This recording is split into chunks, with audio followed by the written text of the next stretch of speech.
Once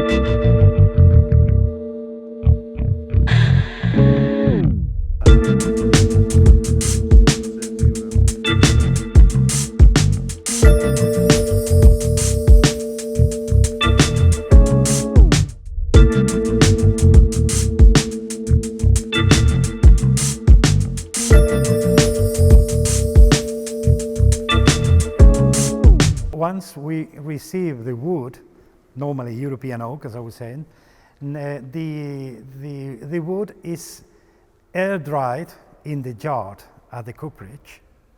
We do not use any kind of artificial drying system, no kiln, no electricity, nothing. It is air dried for about 24 months, approximately, depending on the weather conditions and everything. The wood must be there to the wind, to the weather, suffering rains, getting rid of the compounds that are not good, of the products that are not good for the casks. And after that period of time, the wood is then processed in the cooperage. First thing that we do is to transform a piece of a stave, which is a simple block of wood, into what is properly called an stave. That means that we must make an inner surface, an outer surface, and cut the piece at the same time. I mean outer and inner because we must transform something that is quadrangular into something that is going to form a circle. So it must be given a shape in the outside and in the inside.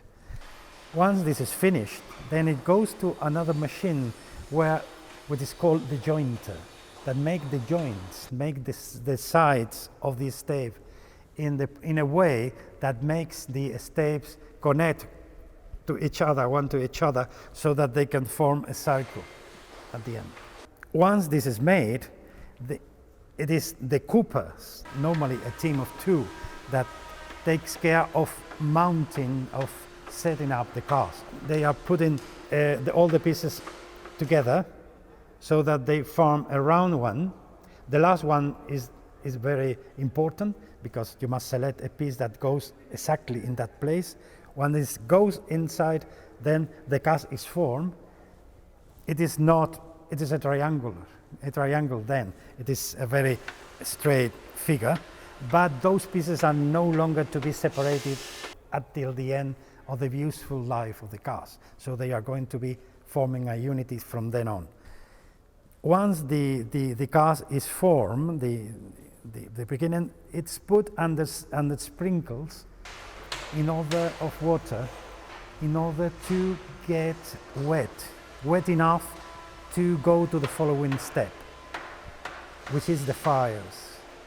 And I mean, the fires is the place where this cask that is completely straight in the outside must bend so that you can get the final shape of the cask. And it is made by means of heat. You must warm up the cask in 2 steps. First step, you warm using surface fires until you get a temperature of around 160 to 180 centigrades, very warm. And once this is achieved, then you transport the cask to the underground fire. This is a big fire where you can reach temperatures of 250 centigrades. And using a torque with some wires, you begin to press the bottom part of the cask so that it gets bending very carefully, very slowly, so that at the very end, without cracking, you get all these staves that were perfectly straight completely bent. In the big fire, of course, you make also the toasting of the cask, which is quite important. That cask get toasted in the inside, different levels. You can get medium, medium high, high, or even char the cask, which is getting a alligator skin kind of inside, which is very, very, very carbonized wood. And this is quite important because the compounds of the wood transform because of the heat and gives special characteristics then to the product that is kept inside.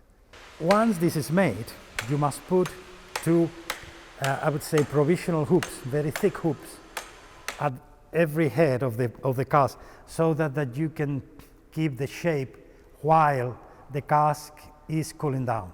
And also at the same time, you must